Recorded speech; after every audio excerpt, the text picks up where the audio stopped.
Hey everyone, how we doing today? What do we have to talk about? Well, first off, this is, let me get that up there, Final Cut TV that you're watching right now. And there's been some little bit of turmoil in the Final Cut Pro universe yesterday. We're going to talk about that. Specifically, there was a letter that was penned to the attention of Tim Cook. I'm sure he gets a lot of those kind of letters. And concerning Apple's dedication to Final Cut Pro, specifically in the professional realm. And we're going to get into that a little bit in a little bit. But first, we're going to go over a couple of other things that are going on in the Final Cut Pro world. Our friend Roz says, "Hi, Richard. How you doing, Roz? Glad you could make it today."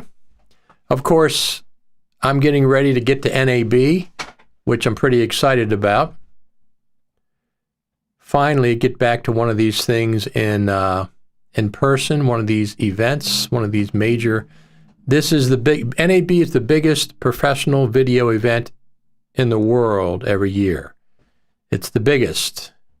Most attendees, I think they're expecting optimistically 50 to 60,000 people this time. I know the vendors have picked up as well, so we're going to be talking about that. But we're also going to be talking about Final Cut Pro in Hollywood. I want to hear from the listeners, from the viewers, how important is Apple's attention to Final Cut Pro to the Hollywood crowd? How is it important to you as an editor at Final Cut Pro? I presume most of you are Final Cut Pro editors. Not all, maybe, but most of you. It might be some other. Hello, Richard, from the Philly guy. How you doing, Spot Lewis, Mr. Lewis? Glad you could make it today. So as we're going through, well, first off, let me just post this up here. Look at this beautiful sunshiny day we have on the East Coast. This is the backyard over here at Final Cut TV. We're getting ready, as you can see over there on the right-hand side of the picture. There's a garden back there. We got the bird feeder here. But that's going to be occupying a lot of my time over the summer outside there. So Final Cut Pro in Hollywood, that's what we're here to talk about today. Given all the chip component shortage, I'm very curious to see what new tech is actually revealed at the show this year. You know, also hello from Atlanta. So it doesn't seem to stop Apple. Of course, Tim Cook, who we are expecting maybe a phone call from, well, we'll have somebody named Tim anyway, a little bit. Yes, 99.9% Final Cut Pro, 1% Resolve. Okay. So I'm not sure what that means, Gert. That's what you use, Final Cut Pro? I think if Final Cut Pro is more central to Hollywood than more investment from Apple. So we're going to get into exactly what I'm talking about very specifically in a minute here. Apple still has to fill gaps, bugs, and such with the M1s and Monterey, so hardware I do not care much about, but software is another topic. All Pro apps need major upgrades and recognition and betas. So Final Cut, the Apple team has never had public betas for Final Cut or any of the Pro apps. Public, I'm talking about, where you could sign up yourself. They have it for Mac OS, Monterey, etc. They have it for Safari. They have it for iOS apps, the iOS version of the Mac, of the OS, the iPad version, the Apple Watch version, but not for the Pro apps. Now, there might be a reason why they can't do Pro apps. I don't know for a fact.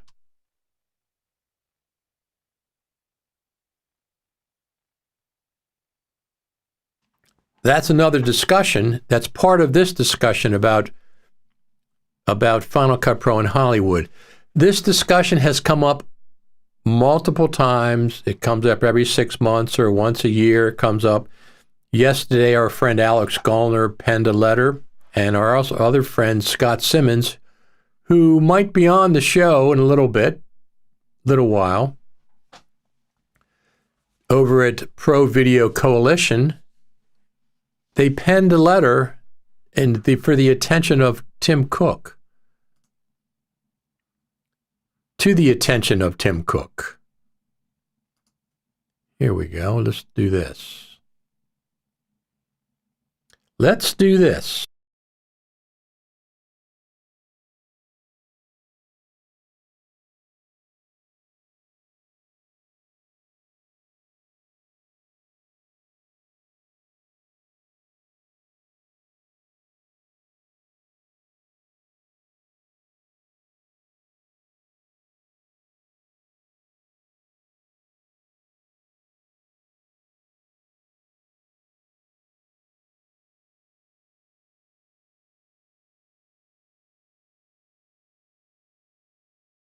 They penned this letter over there. Scott Simmons did over there at Pro Video Coalition. Alex Gollner wrote the letter. And Dear Tim Cook, I wonder how many letters Tim Cook gets like this. People pen him letters.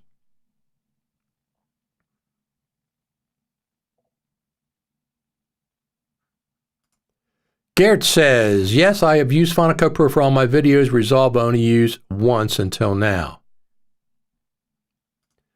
I do not care if Final Cut Pro becomes bigger in the film TV biz. Apple clearly never tapped that market. It's for all the others. I'm happily using it for cinema and television, but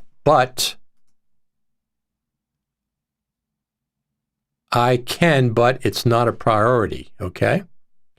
There's opinions on all over the place with how much time Apple should spend promoting Final Cut Pro in the, for lack of a better word, the professional marketplace. We as Final Cut Pro editors know that Final Cut Pro is a professional application. We've already seen films, a dozen films cut in Final Cut Pro.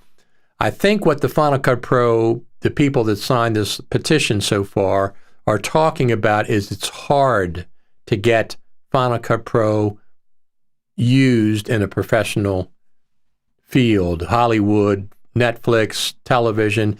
It's not that it can't be. We've already seen that it can be. It's that it's hard to convince producers and directors and things that they can use Final Cut. It's difficult. And they're saying it's because Apple doesn't promote Final Cut Pro enough in these fields, and it's missing some features that Hollywood needs for Final Cut Pro to be accepted. This is a multi-layered, what's a better word? It's like an onion. You're going to peel back one layer and then there's something else, and you're going to peel back another layer and there's something else. It's multi-layered. Maybe if Scott comes on, matter of fact, I'm going to send him the link where he can come on. He said he's going to try to come on in about 45 minutes or so. I'll send him the link. Remind me, and I will send him the link. Apple TV should be an added incentive, maybe the main reason to Apple prioritize and publicize Final Cut Pro. I guess, I've heard Apple talk about this in the past, the Final Cut Pro team, and although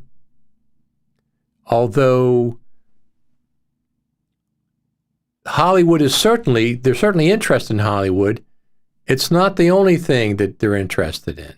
They're interested in education. They're interested in YouTubers. They're interested in event videographers. So is Hollywood on the list? Of course it is. It's just, according to the people that are involved with Hollywood and Netflix and film, there's not enough attention paid to Hollywood from Apple.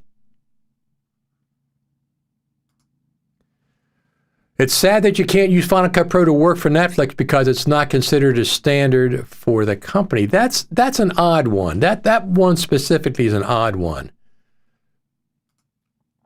If the goal of the letter is just to get people talking publicly more about Final Cut Pro overall, that's great. but I don't think Apple needs to full court press Hollywood. Now, I'm going to relay all of your comments. I have my own opinions about some of the things that's going on, but I'm going to let you, this is your opportunity, listeners of Final Cut TV, to voice your opinion. Apple listens to this podcast. The Final Cut Pro listens to this podcast. I know that for a fact. Apple is a Hollywood player with Apple TV Plus. It most certainly is. How much of the reluctance of Hollywood to use Final Cut Pro is due to the entrenched position of Avid? A lot. It's not only the entrenched position of Avid, it's the unions. They support Avid. It's the stubbornness of some Hollywood editors that are still stuck in 2011 when Final Cut Pro first came out, and they haven't used it for 5 or 6 or 7 or 8 years. So they do not know the capabilities that Final Cut Pro has. It's also about the feature set. There's still some features that Hollywood needs that Final Cut does not have. We're going to talk about that specifically. But I want you to come forward with your comments as you've done. The Final Cut Pro community crowd, though, is one of the most active and friendly in comparison. It most certainly is. The Avids and Adobes are usually lone wolves, and that's why the open letter is so great. We want to be seen. Absolutely. Absolutely. Editing services, I do not think Coda was edited in Final Cut Pro. I'll be curious. I saw that comment, but I'm not sure what the deal is with that. Was it edited on Avid? Don't know. I do know some smaller film studios converted to Final Cut Pro for dailies and rough cuts. So Steve over Ripple Training said, I'll be at NAB, Richard, looking forward to that burger. Now, Steve, you might go back and look at I had some messages with Ripple Training, and Steve, I said, I will let you buy me a burger. I'm not sure if you realize that. Go back and look at our messages. I've been going back and forth with Steve Martin about NAB, whether he's going to go, didn't know. Yes, he was. Now he is going to be there. I'll be absolutely looking forward to seeing Steve there. Steve's going to buy me a burger. I said, if you end up going to NAB, I'll let you buy me a burger. And that is going to be absolutely the truth. I think he agreed that Wolfgang Puck has the best burgers in Las Vegas. So we'll see. Agree on Avid's entrenchment. It's like trying to get your uncle who loves his gas guzzler car to switch to a compact electric car. Probably not going to happen. I think it'll happen, but it's going to take a while. So the entrenchment of Avid in Hollywood is real. And it's a combination of the unions and people, what the editors have been using. I think that's very, very real. But as younger editors come in and take over, they're not going to have that decades-old entrenchment of Avid. There's nothing wrong with Avid. You can continue to work Avid, but if you have an editor that comes in and wants to use Final Cut, let them do that. There's no reason why they can't. We've already proven multiple times that Final Cut can cut a film in Hollywood. We've already. That's not even a debate. Can it do it? Absolutely. We've already seen the proof. Major Hollywood films has been cut in Final Cut. I'm curious about Netflix. It's odd because they used to only take the iTunes package formats. A standard compressor could export. Absolutely. Final Cut Pro server. What do you really need for Hollywood editing? Mainly workflow capability, nothing else, EDL, XML, AFF, and such. Yeah, well, they have third-party apps for that, don't they, with Final Cut, as far as I know? I think they do.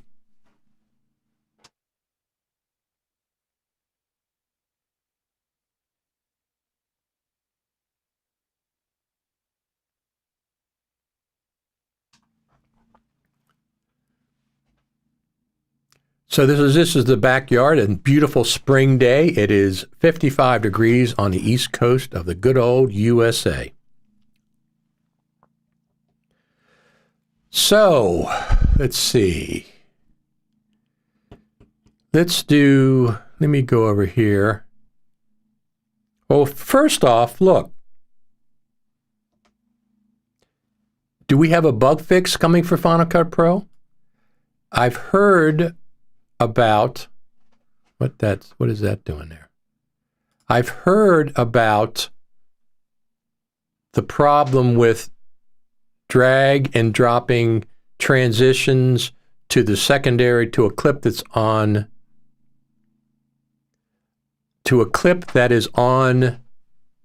is connected. That it does, you can't just drag and drop a transition to it anymore. You now have to select an edit point, double click the transition. I think that's what's going on there. Okay, let's go back to some of these comments. Third party is always a big risk and not for studios. That's interesting. I didn't realize that.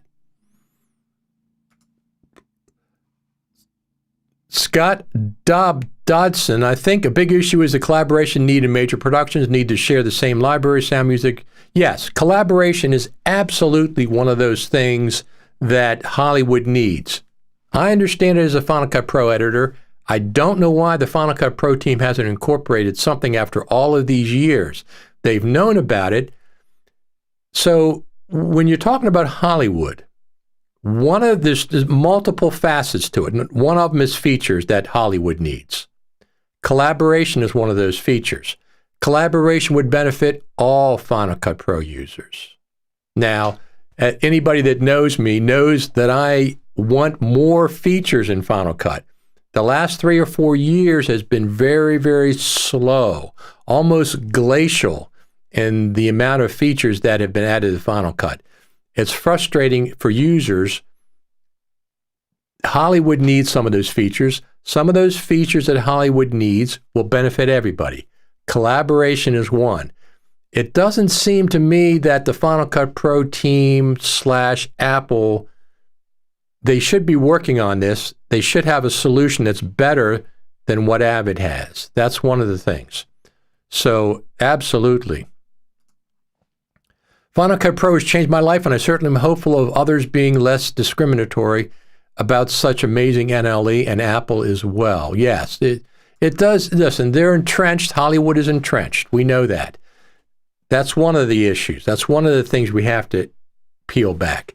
Number 2 is features that's still missing that Hollywood needs. And I am always for more features, more features, more features in Final Cut. And I don't want to hear anything about, it'll bog down. No, it's not going to bog down. They have a brilliant team over there. They'll add features that don't bog Final Cut Pro down. Of course, nobody wants it to be bogged down. A communication plan to demonstrate Final Cut Pro to potential filmmakers. I think just making the films is a good way to communicate that. As shown on Off the Tracks doc, people can be very prejudiced, resistant to change regarding to Final Cut Pro, that can be used by both video students and to cut a big blockbuster production in Hollywood. That's, I think, Apple's goal. Apple is not going to just pay attention to Hollywood. Over here, this little slice of a few tens of thousands of editors versus 4 million, 5 million seats of Final Cut Pro. Of course, they have to look at the entire picture. Of course they do. If you buy Final Cut Pro, you have to buy a Mac to run it on. So there's your connection. Let's just say 4 million because it was 2.5 million in 2018. That's 2019, 2020, 2021, 2022. 4 years ago, it was at 2.5 million seats. Apple publicly announced that at NAB. The Final Cut Pro team did. Let's just say it's 4 million at this point. Okay? 4 million times $299 is 1.2 billion with a B dollars just for the Final Cut Pro software. It might be higher than that, but $1.2 billion, and that you can spend some of that money on development of Final Cut Pro. Michael Schubert says, Final Cut Pro is already 90% of important features, mainly better multi-user workflow are missing. That's one of the things that's missing, but that's not the only thing. There's a lot of things that Final Cut Pro could use and that Hollywood needs. Collaboration being one of the biggest one. The ability to work natively, like with Pro Tools. Most feature films are cut in Pro Tools, the audio, so it has to work with those, with like Pro Tools easier. The real question, why does Apple continue to make Final Cut Pro? We know that if they wanted to, they could make it more professional with the features it needs. They choose not to. I think that they're not choosing not to, they're just taking their time developing it. Now, one of the questions that was raised in that letter that Alex Gollner wrote, he says he's not criticizing the Final Cut Pro team, that he wants Apple to let them do their thing. He thinks that Apple is clamping down on the Final Cut Pro team and not letting the Final Cut Pro team do what it wants to do. I'm not so sure that that is 100% accurate. Somewhat, yes, but not all the way. Not all the way. So I've been a big proponent of Final Cut Pro since I've been doing these live broadcasts and other things. And I've been disappointed quite a bit in the progress that the Final Cut Pro team has made as far as releasing features and updating Final Cut Pro. 10.4.9 was a great feature update. That was the proxy workflow. And then we got 10.5. Can you name any great features that came in 10.5? Yes, M1 compatible, but that's not the majority of Final Cut Pro editors. A year ago, we got not quite a year ago, we got 10.6. Once again, usually these full point updates were major, major feature updates. So 10.5 and 10.6 were not. So now, since because of that, I brought my expectations down to a mid-level tier for what they're going to release, the features they're going to release. And so far, the Final Cut Pro team has met that mid-level expectations. But I'd like for them to exceed that and get my expectations up higher.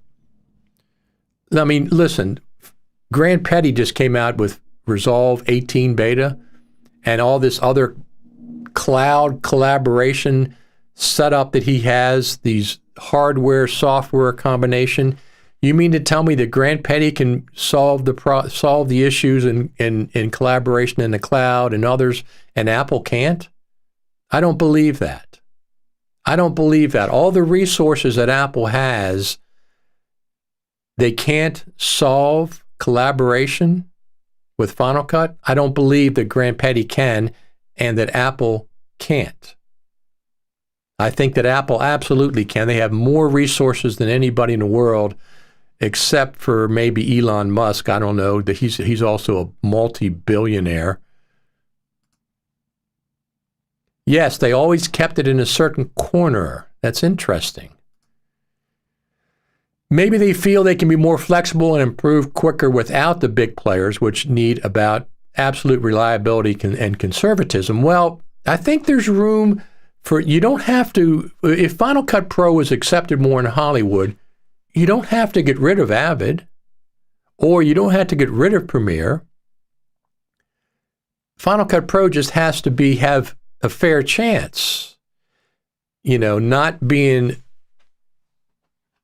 just say, we're not going to use Final Cut Pro because of 2011. No, that's ridiculous. That's ridiculous. So part of it is mind change of the editors in Hollywood. Some of those you might win over, some of those you might not, but it's also the big players and the producers and the directors and Netflix. Go after Netflix. Say, look, Final Cut Pro absolutely can do the things you need it to do. I mean, Apple TV is not a small player. They've had some, I'm watching a show right now, Slow Horses with Gary Oldman.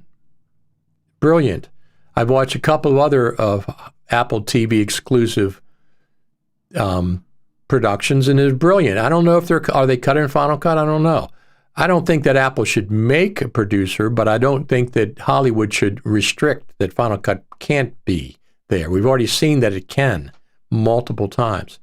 How much of Hollywood knows the OS and what can be done in the Pro App bundle and between Pro App publishing and such an inspiration, etc.? I don't know. I think a lot of Hollywood uses Macs. I think a lot of Hollywood uses Macs. So let's do this.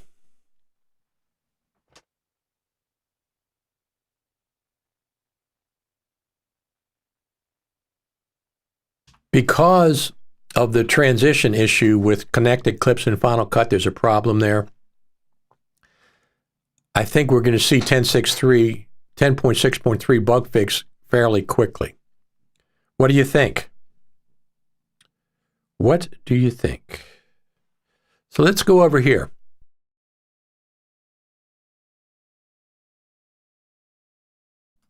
So here we are, Final Cut TV.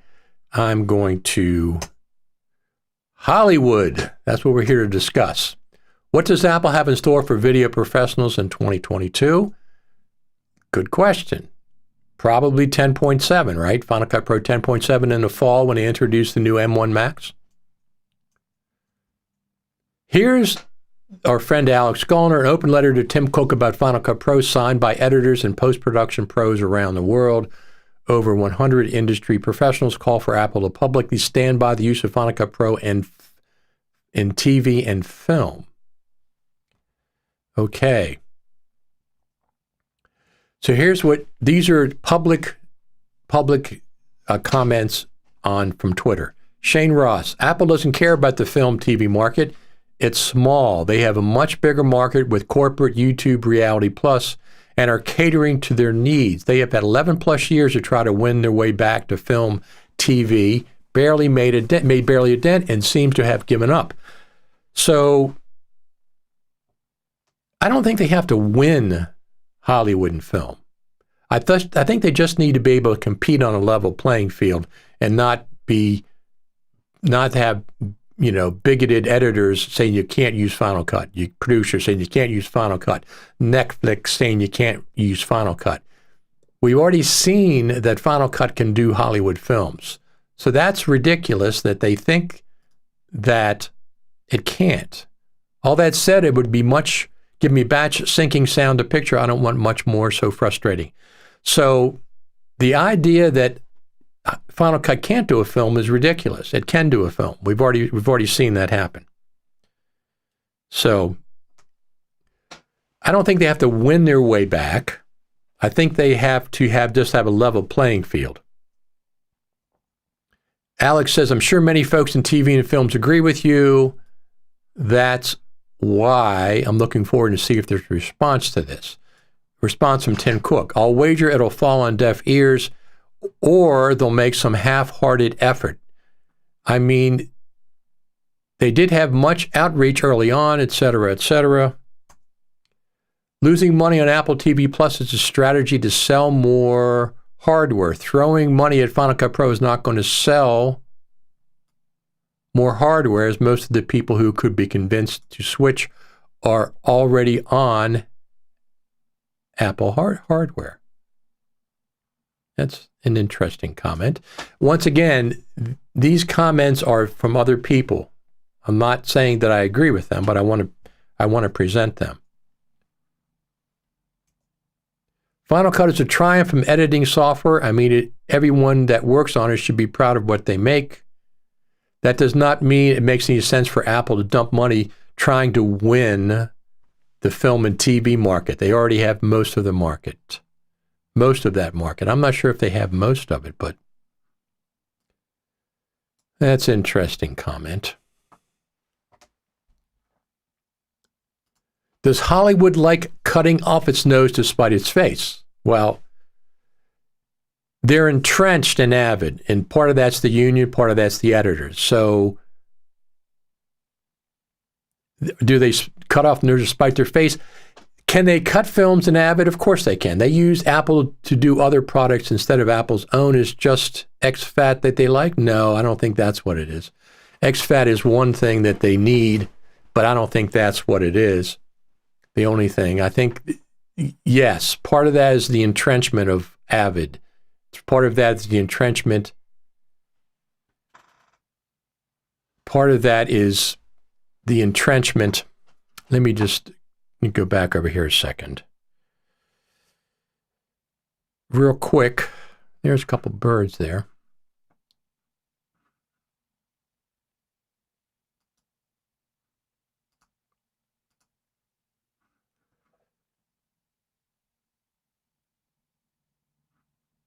Let me send, I'm going to send Scott the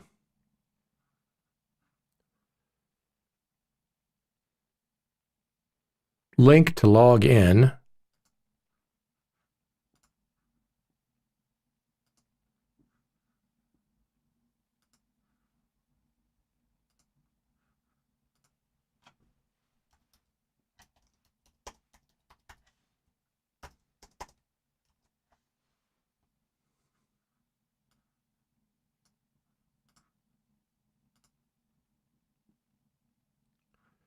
And I'll tell him that, let me just, I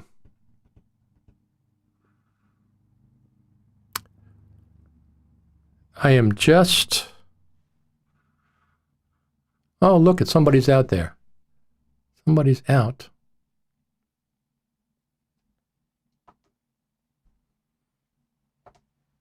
There we are. I have to send Scott Simmons the link to log in. Just 1 second.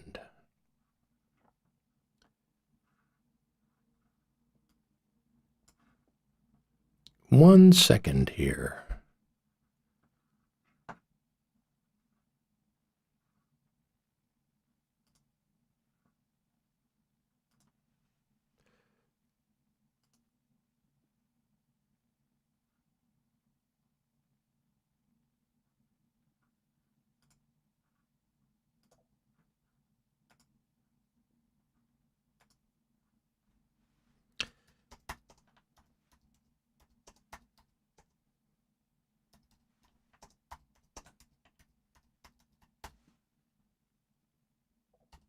There we go. All right, let's get back to this. Funny thing is, if Final Cut Pro didn't have magnetic timeline, I would have never embraced it. That's the only feature that you needed to use Final Cut Pro. That's certainly something. Funny thing is, Eric, the Avid already had it. A magnetic timeline?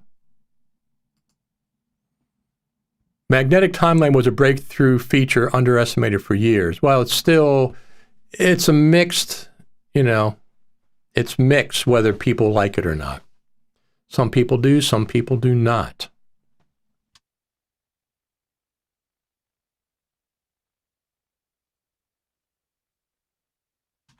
So who thinks that Tim Cook's going to pay attention to that letter? Anybody? Do you think it'll do any... I mean, I'm sure he gets these kind of public things all the time, an open letter to Tim Cook, open letter to Apple. We'll see. I don't see why Apple wouldn't say something, or the Final Cut Pro team wouldn't say something that we hear you about, features and stuff. But look, let's do this. Let's look at what Apple has done presently for Final Cut. This is how they feel about Final Cut. Storytelling in its most powerful, object tracker, cinematic mode, unrivaled pro performance, editing, etc. This looks pretty darn professional. I think they care about professionals. Here's another word, pro performance, optimized for Apple Silicon, built for extreme speed on the new Mac Studio. Tools you need from start to finish. Dupe detection is brand new. They call it duplicate detection. Multicam, motion and compressor, advanced color grading every pixel. This is Apple's description of Final Cut Pro on their own web page. It looks pretty professional to me. Flexibility of RAW with the performance of ProRes, etc., etc. 360 editing, closed captions, open to all. These are all the features that it shows on their web page.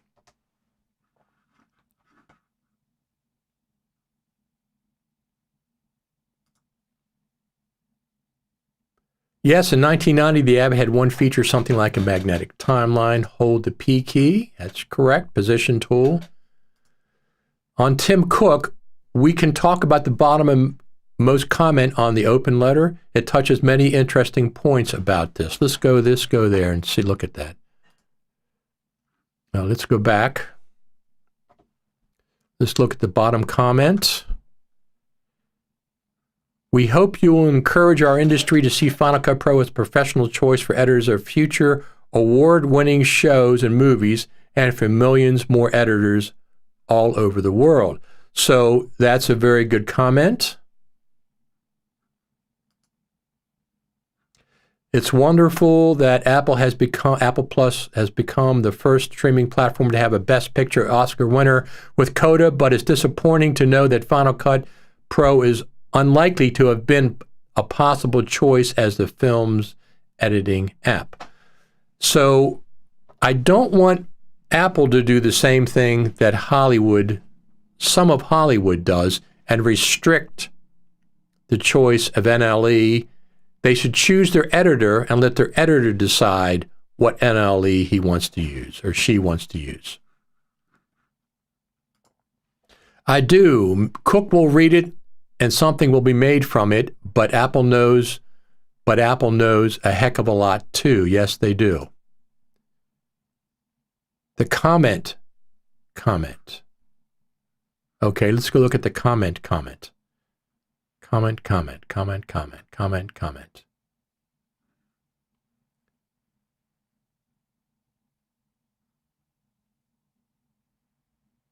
I'm not sure which one is by a certain miles.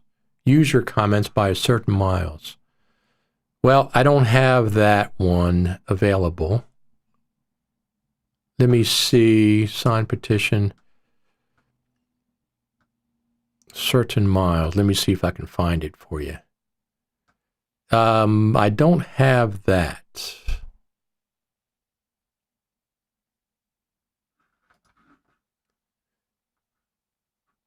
I don't have that. I don't think that Final Cut Pro has a student app. Here we go. On it.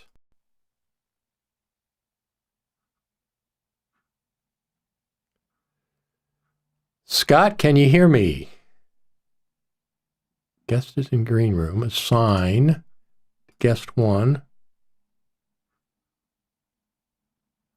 I don't see you, Scott. I'm not seeing you.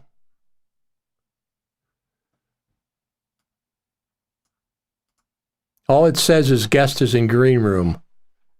Try, if you're on, Scott, I can't tell if you can hear me or not.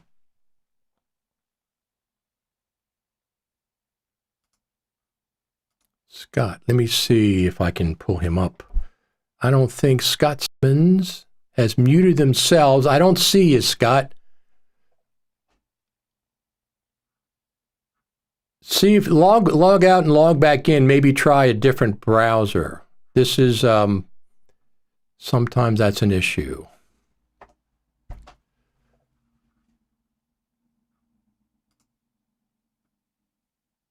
Apple has a Student Pro Apps bundle. Does that count? It's a great buy. $200 for all the Pro apps. It's important to state that Final Cut Pro has some features that are even more pro than other track-based video apps. All the apps are good. Avid's good, Premiere's good, they're fine. Final Cut Pro, I prefer Final Cut Pro, of course. Resolve is a great app, NLE as well. So they're all good. They all have pro features. I don't think I think it's missing some things, and I think there's also stubbornness as far as Hollywood. They don't want to admit that Final Cut can do the job for them. I think. Anyway.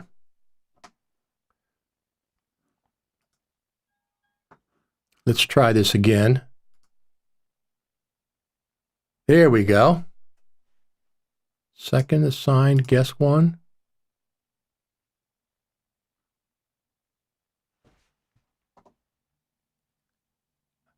I can see you. I can't. I don't know if let me put my wait a minute. Let me put my earphone in, my earbud, because I don't have the ability to hear you otherwise. Where is my earbud?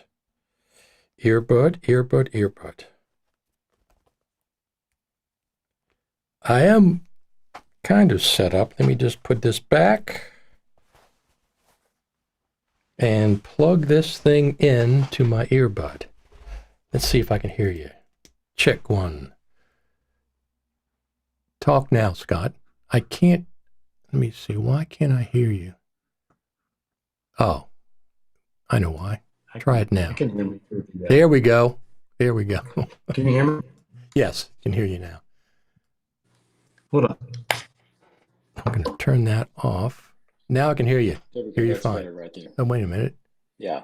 All right. There you go. Interview. I hear feedback. Wait 1 second. Interview. Why can't I hear?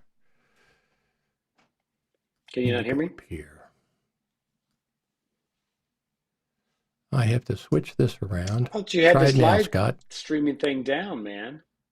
No, for some reason I can't. I can see you registering on the board there. Let me just turn this down a little bit. Testing. Scarlett, interview. 1, 2, 3. Here, wait a second. I have so many places I have to check. Now I can hear you. Try it now. There you go. There we go. Is that right? Does that work? I got it. Yeah. So I have all these different USB interfaces, and I have different applications and stuff. Hey everyone, Scott Simmons. I'm hearing a delay on my, so it's tricky to talk. But well, let me. I don't know why? Okay. Let me do.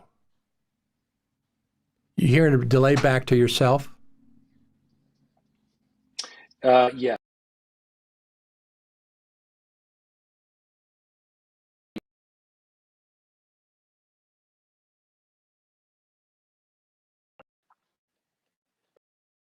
Yeah. That's okay. I only got a few minutes anyway. So Okay. Well, you caused all this trouble yesterday. You're one of the. You should blame Alex 4D because it's I his will. fault. I will his indeed. idea. So And what trouble? Like, there's no trouble. No, there's not any trouble. This is not new, is it? We've been talking about this for years. This Hollywood situation with Final Cut. Yeah, well, I don't think anybody ever thinks that Final Cut gets enough love from the Apple themselves. And for the last 4 years, I absolutely agree. It's been very glacial, the development of Final Cut for the last 4 years, I'd say. Yeah, I mean, it is slow, but all that said, you can do pretty much anything you want to do with it. I mean, I know people like really get very particular about their entity of choice. Some people more than others, but I mean, the hard truth is that you can do whatever you need to do. It'll do anything that Premiere and Avid will do or Resolve for the most part. Right. So I just don't know how much energy is it worth expelling on this. But I mean, that said, I expelled a lot of energy. I was happy to take the letter that they wrote. Yeah, I signed on to it. I was happy to make a blog post about it because I don't know, maybe someone at Apple will read it and it make a difference. But no, I absolutely agree. Me of all people, more features the better. More features that they put in this application, as long as it's stable and stuff, of course. So, Scott, this is one thing you. Well, go ahead. I would agree to a certain degree, but there's certainly got to be at some point. Like, I understand that Apple probably doesn't want it to be as Avid complex. So, at what point did I have to pull back and say, no, this is exactly like we want Well, but it's missing features, right? Still, after it? 11 years. Every NLE is missing features. This is interesting because when Final Cut Pro 10 first came out, you might not know this, but there's a video up about how this timeline scrolls off of the screen on Final Cut, right? It just completely scrolls off the screen. It's got 12,000 views, and you're one of the first people that commented on it back then, and you said, well, Premiere's got a scrolling timeline. It does, yes. I don't. I think Avid Resolve does too, but it's like a page at a time. Yes. Like I personally don't like the scrolling timeline where it literally scrolls behind the playhead, Right. which both Premiere and Avid will do, because it takes up a lot of system resources. It's probably not as big deal as it used to be. It used to be if you turn that on, you would have performance issues because it's doing a lot of work to do that. But right. I would agree. I do like the playhead to stay on the screen. Sure. Well, yeah, why haven't they added that? I don't know. That seems like seems like a no-brainer, but yeah, so far no go.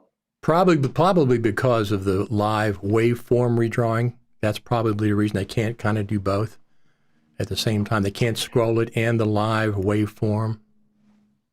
Yeah, I'm sure before they did that. I mean, Apple seems to really want to, if they're going to introduce something, then it's got to work right and it's got to work well. I mean, I could see if you really want to explain timeline, I'm fine not to see the waveform, just let me see the clips and you can draw the waveform when I hit stop. But that probably doesn't seem to be, good enough for how Apple would want to implement it.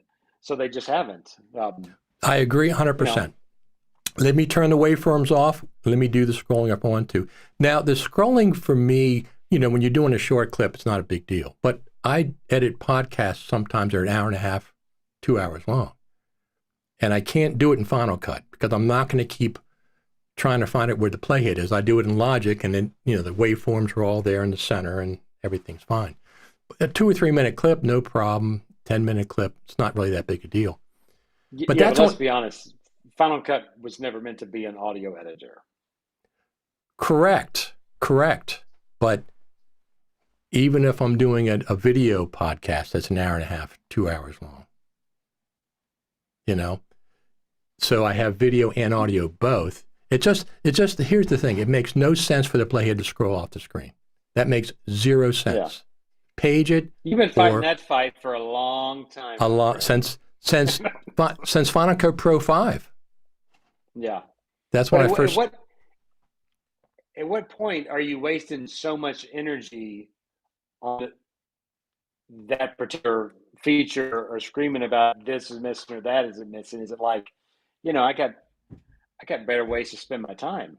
Well, I don't spend it on one. I've been hollering about, as you have as well, dupe detection for the last 6 months. As a matter of fact, I avoid talking about it sometimes and bring up other options like dupe detection. Now dupe detection's here, but it took 11 years to get it. Yeah, no, I agree. I mean, I am like pot calling the kettle black when I say like spend energy on whatever they're going to do, what they're going to do when they do it. Yeah, exactly. At the same time, I will scream about the same things, but I don't know if it has been worth the energy that has been spent on these things over the years. Because I look, if I can't do it in Final Cut, I'll go do it in Premiere. I'll go to Resolve. Like it doesn't really matter because we can all get the work done that needs to be done. It's kind of like the Mac PC wars. I agree. Overblown over the years. It's like, I mean, at this point. I don't care about Avid, Premiere, Blackmagic. I'm not a big fan of Adobe, period, because of the subscription model that they forced you to do. That's what I don't like Premiere. But I like Blackmagic a lot. If I didn't have Final Cut, I certainly would be using Blackmagic at this point. Well, I do too. But Premiere and Resolve, as far as like basic editorial stuff, they're very similar. And I've seen a Right. lot of people who have just like fawning over Resolve from the Final Cut world when they won't give Premiere a second look. But they're very similar in how they No, they are. operate. Yeah, they are.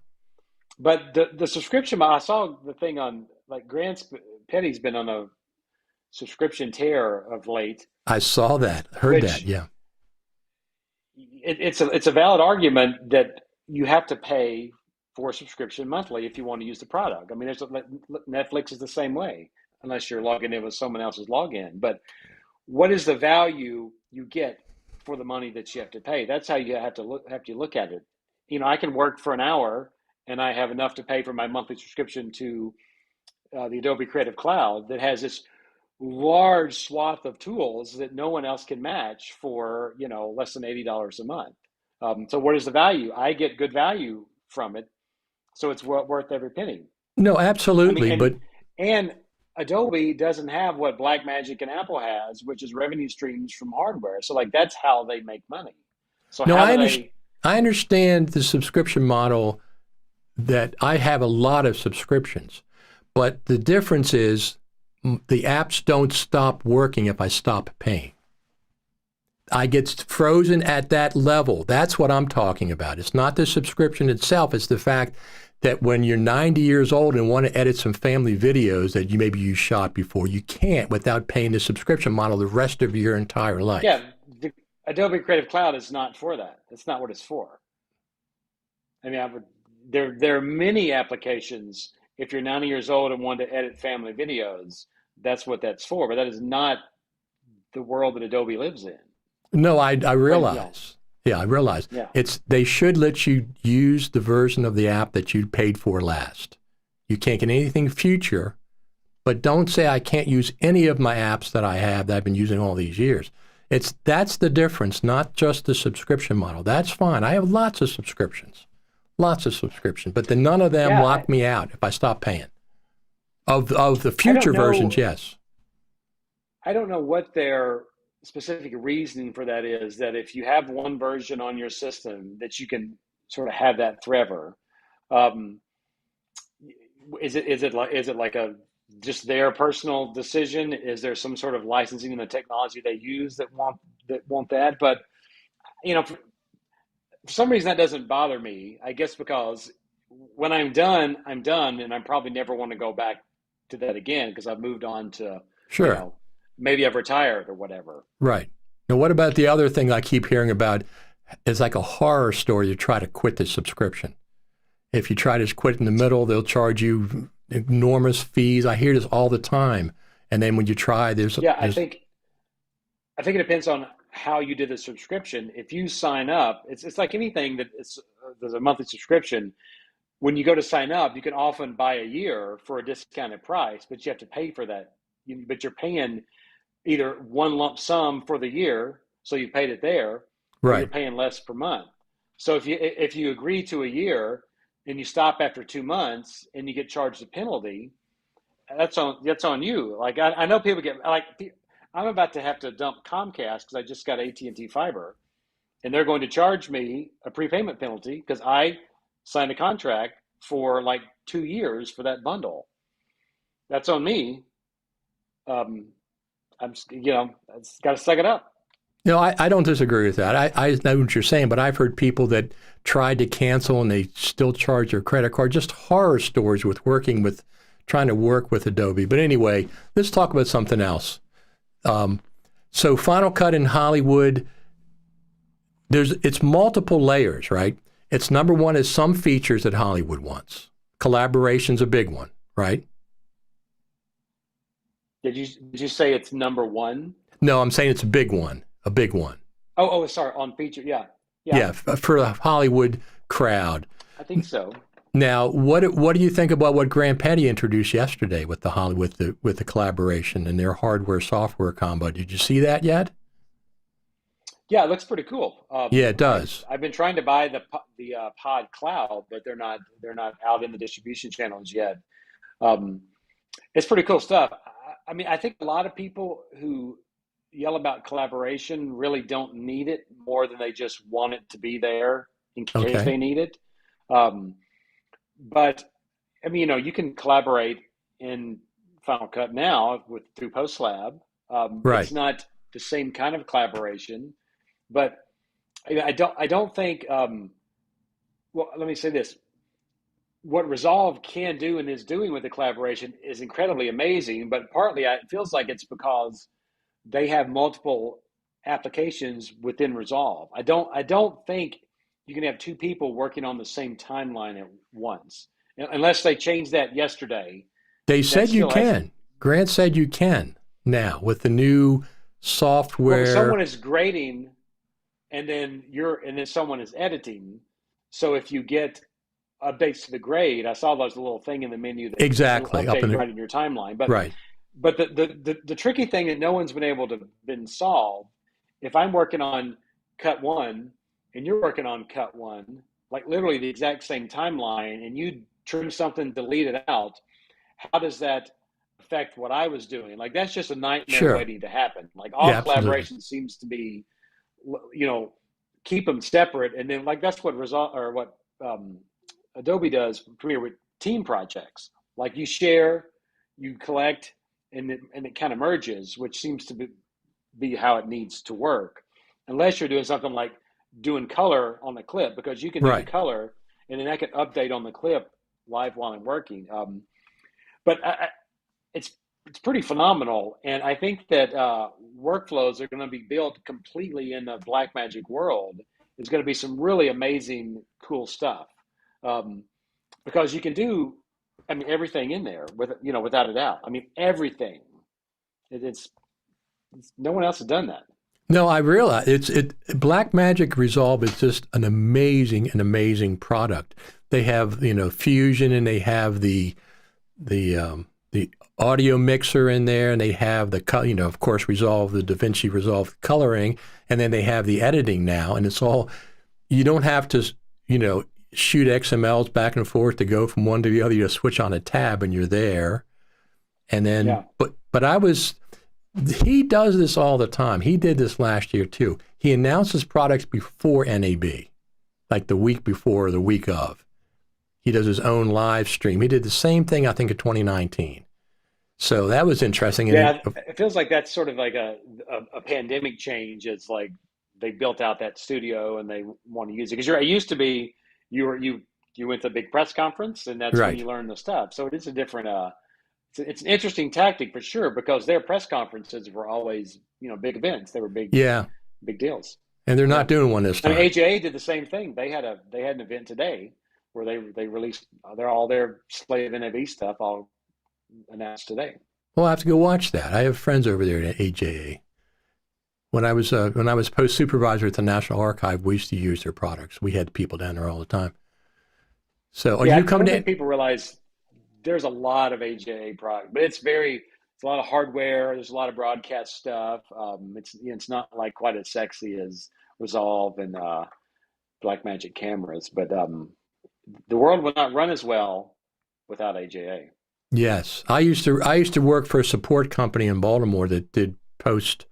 We used to install studios and stuff, and we at that point, now it's different now. We used to avoid Blackmagic products because there were so many problems with them compared to the AJA versions. We'd always Yeah, go with the AJA. This is years ago, so things have changed since then. Are you going to NAB? I am. Yeah, I'll be there on Monday. Oh, great. Are you speaking or? I'm helping with some of the training and doing a couple of sessions at one of the theater, the post production world theater things. And it's such a different NAB this year. I Yeah, mean, there's stages around. There's no South Hall. Like it's just going to be. when they added the It's going to be West weird. Hall, they added the West Hall. So, Yeah, I know. Yeah, that's and Super that Meets it seems like outside. that's brand new. Super Meets Super Meet is outside outside. Yep, on a rooftop. yep. The Media Motion Ball is outside. When is Media Motion Ball? Same night as Super Meet. Oh, it is? Just kind of a bummer. Yeah. Oh, that's too bad. And then the content creators by Future Media Concepts is Sunday night. I think yes. I think that is on Sunday. That I was not there during that one, so clicked on by that one. Okay. It should be So good though. It should be fun. yeah, it should be after all these, a couple of years, a year and a half, 2 year and 2.5 years or whatever. So that's good. I'm glad I'll catch up and see you down there. I'm Yeah, coming in I will be there. Sunday morning. So anything else about this letter to Tim Cook? Do you think you think he might respond? Do you think he might, I've often questioned if Tim Cook knows what Final Cut is, as a joke, of course, but I've often, Yeah. I don't know. I mean, I wonder that same thing of like how involved in day to day in the weeds he is. I mean, he's probably not very. Of course, he knows it exists, and I'm sure he sees the line item of what Final Cut brings in. I mean, as you've heard people mention, it's Final Cut sells Max, even though Blackmagic Resolve sells Max, Premiere sells Max, Avid sells Max, Photoshop sells Max, but Final Cut Pro also sells Max. So I'm sure it's very important to them. But does he okay the development and the marketing, or is it totally left up to someone else? It's probably someone else, but why they can't develop faster and market more? Only the people at Apple know. Well, it lasts 4 years. It's the last 4 years since 10.4. I mean, 10.5 was nothing. 10.6 so far is when I say nothing, I don't mean it's not work. I'm just saying compared to 10.1, 10.2, 10.3, and 10.4, there's no comparison between those and 10.5 and 10.6 so far. It's just the amount of development and features and stuff. So it seems to have really slowed down the last 3 or 4 years. And this is pre-COVID. I know people like to blame COVID, but what about Blackmagic? They had tons of development. I mean, Blackmagic is if you want to compare to Blackmagic, then everybody else is just they're putting everybody else to shame. Premiere gets regular updates. I mean, Avid not as much. It just feels like it takes Avid a lot longer to get anything done. But I mean, it's almost like you could tweet a feature and you get a Resolve update 6 days later, then it's been added there. So it's just they have to be commended with what they're doing. It's absolutely. Yeah.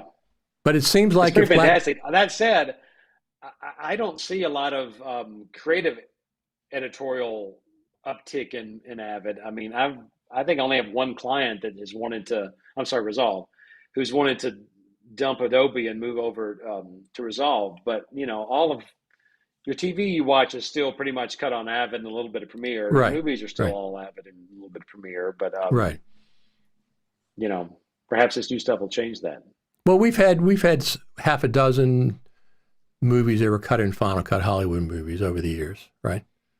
Well, sure. Yeah, I think that's kind of the thing that like you can do whatever you want, and there's nothing you can't do in Final Cut for the most part. Like there's nothing you can't do in Premiere, Avid, or Resolve. It's just they all do things their own way, and some people prefer one over the other. But that doesn't mean one's any better than the other. Right. No, I agree. Now, when people that are in Hollywood that are used to Avid, are they less reluctant to use Premiere versus Final Cut? In other words, if you gave them a choice, you can't do this in Avid, do they resist Premiere as much as they do Final Cut? Some of the people, not all of them, but some of them. Probably not near as many. I mean, I think that, there is no doubt to jump into Final Cut, it is a big learning curve. If you're coming from Avid or Premiere or just the old, traditional 3-point style of editing. Sure. It takes a lot of work to wrap your head around it, but it's not that hard. But those that don't want to learn will not learn. Exactly. I agree 100%. I've tried to teach Premiere to some Avid editors, and it just doesn't go well, even though it's very similar. If you don't want to learn it, you're not going to learn it. And if you're forced to learn it, you're not going to enjoy it, and then you're not going to like it. Well, that's true, and I've heard also something to do with the union in Hollywood with Avid, some kind of a friendship that they have.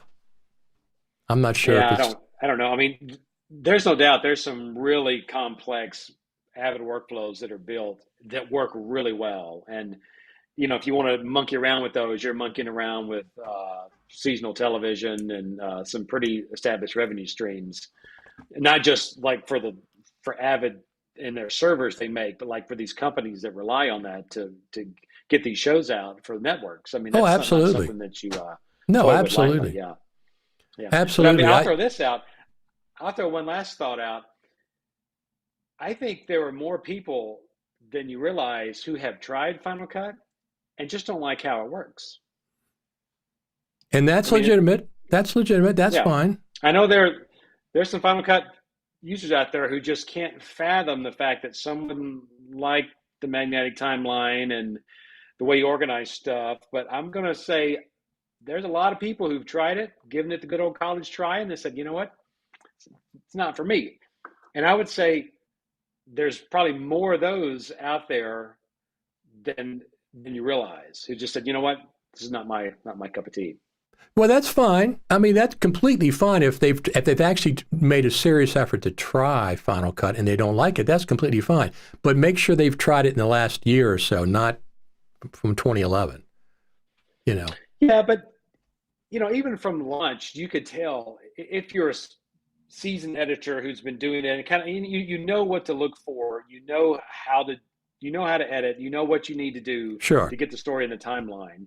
Even the early versions that came out, you could say, you know what, this is the paradigm shift and this is the way it operates, and it's never going, they may add features, but it's never going to operate any different than this, just conceptually. Right. And they tried it, and this is not, I don't like the concepts that this is teaching, or that this is built upon. Yeah, I mean, I came from Final Cut 7.0.3, was it? And of course you had tracks and everything, and I didn't really have a problem going to 10.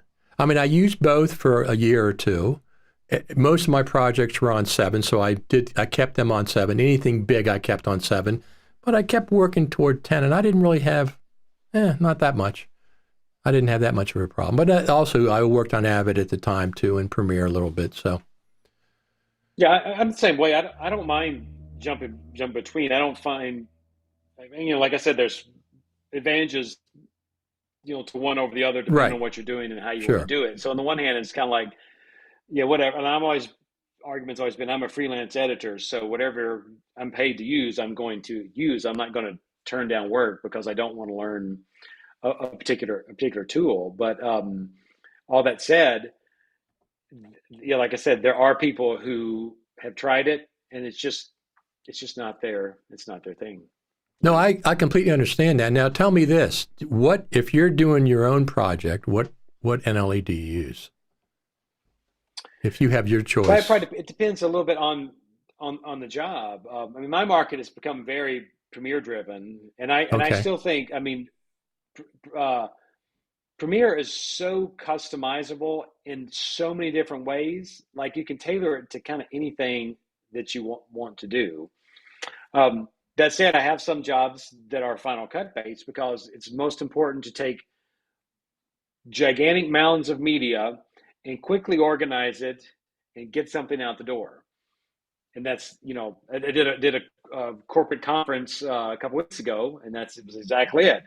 Mini real quick, scan through, grab what you need, output it. Like, you can't beat it for that. But you got intricate shows where you've got, lots of graphics and lower thirds, and you got to make all these different deliverables. I mean, that's places where without tracks, it would just be an organizational nightmare. Right. No, that's just the job. Yeah. Now I like tracks for audio. I like Logic more than I like Final Cut Pro for audio, but it's not you get used to that magnetic timeline thing. And sometimes I use the P key and don't even use it. And I have a secondary storyline that's anchored at the front. And I, like, for example, placing sequence markers. You can't do that in Final Cut. They're clip markers. They move with. I'm working on a reality show pilot here in Premiere, and I have a magnetic timeline. I just earlier in the day, I needed to move everything down, do something, move everything, and then everything back as I shorten another clip. and I just ripple trimmed it, and that's just like a magnetic timeline. I mean, not Yeah, exactly like it, but no, you can do the right, exact same thing um, if you know what you're doing. Takes right. more work to figure out how to do it, um, and sometimes you got to click a few more things, but it'll still do it. Yeah. No, I Yeah. agree. I don't have any issues with any of the NLEs. They're all fine. My second choice would certainly be Resolve at this point, though, if I didn't have. And I love LumaFusion on the iPad. Yeah, LumaFusion's cool. It's very, very cool. They just had they. I don't know if they're going to be at NAB this year or not. They were there in 2019. So the Yeah, whole they're thing with probably Hollywood and Final Cut Pro, which is what this is basically about, do you think Apple and their culture is going to change and ever cater more towards Hollywood? I have no idea. They know about Hollywood. I mean, it's no ifs, ands, or buts about that. As a matter of fact, the Final Cut Pro team at the Creative Summit last time this was brought up, and there was a discussion. But the one thing they said was, "Yeah, of course we know about Hollywood, but we also have education and we have freelance and we have this and we have that. And we're not going to just concentrate on one segment. We're not going to just Yeah, concentrate on Hollywood." I think by its very design, its Final Cut was very much a liberator where everybody can use it, and it is true. It's quite simple, and it can dig in and be quite complex if you dig in. And so I think they kind of got the best of both worlds. I mean, I don't know what they gain by making a big push and embedding teams with feature films. I guess there's some prestige there, but has Apple ever been one to look for prestige and try to buy prestige? I don't think so. Not buy it for sure, but Steve Jobs certainly didn't mind being in Hollywood when his films were done on Final Cut. He didn't mind that at all. Tim Cook, I don't know Yeah, what. it's true. I mean, they won an Oscar, so Right. it would have been a cool thing if it had been a Final Cut workflow. Maybe they'll make them change some. That'll probably make them change their mind more than an open letter. An open letter will, that's for sure. Yeah, I think you're right. I think that Tim probably gets a few open letters over the weeks or whatever. Although he did get that one video from Gallaudet, the school in Washington the college in Washington D.C. It's the school that people they can't hear. They'd have no hearing down there. It's a completely college, and a girl did a sign language video to Tim Cook, asking him to be the speaker at their graduation, and he accepted. Oh, that's cool. And that happened just this last week. That's awesome. Yeah, that's a great story. Yeah. Great story for her, for sure. Well, she did a Hey, great job. I've got to jump off of here and Okay. get back to work. Okay. You got to go to work? I go chat. Okay. Yeah, What NLE are you using right now? Premiere? I'm on Premiere, yes. Okay. We'll let you do that. Thanks a lot, Scott, for dropping in. All See right. you then, Bye. Bye. All right. That was Scott Simmons, who did the article that our friend Alex Gollner penned. So what do we have here? There are ways to build in one and use in both, of course, Final Cut and Premiere, even Motion, absolutely. Tim can send Craig. Listen, it's interesting that this keeps creeping up every once in a while, and because of this article yesterday that Scott wrote and our friend Alex Gollner, he wrote the letter. I just wanted to come on and let everybody talk about it. It's constant. It won't be resolved today. It won't be resolved at NAB, but we'll see how it plays out. Let me just pull this up. So I'm going to be at NAB, as everybody knows. If you want to support me at NAB, I'll be doing live streams. You can go there, buymeacoffee.com/Richard Taylor. I think the coffees are like $5, Starbucks coffee, whatever. Of course, it's not literally buying me a coffee. It's just helping a little bit with expenses as I'm going to NAB. I'm going to do another video or two before I leave for NAB, and we'll see how I'll be leaving for NAB over the weekend and getting in there, and I'll start live streaming. I'm not going to live stream the whole time. It's too expensive. Let me take this off. It's too expensive, and with data from the self-service, I got to kind of save that a little bit. But anyway, go to buymeacoffee.com, Richard Taylor. You want to support me over there, you can. $5, buy 1 coffee, 2 coffees, whatever you'd like.